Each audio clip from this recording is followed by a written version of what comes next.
নমস্কার, শান্তাস কিচেনে স্বাগত জানাচ্ছি। আজ আমি লাউ পাতা ইলিশ মাছ ভাজি করব। তো আমি 4 পিস ইলিশ নিয়েছি এবং 4টা বড় দেখে লাউ পাতা নিয়েছি। এর মধ্যে নুন হলুদ আমি মাখিয়ে রাখলাম মাছগুলোতে।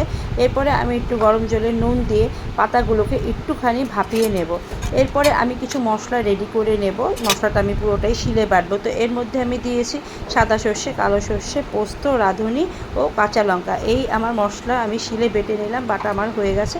এরপরে আমি মশলাটার মধ্যে সর্ষের তেল, নুন, হলুদ আর একটু মাখিয়ে আমি এটাতে মাছে মাখিয়ে নেব।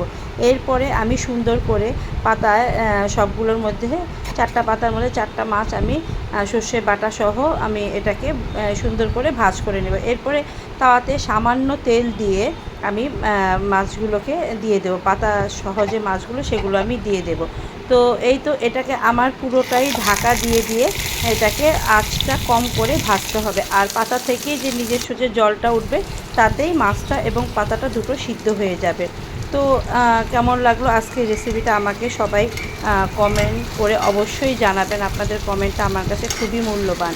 তো এই তো হয়ে গেছে ইলিশ মাছ পাতায় ভাজা করা লাউ পাতায়। তো খুবই মজাদার খাবার ছিল। ধন্যবাদ সবাই আমার ভিডিওটি দেখার জন্য।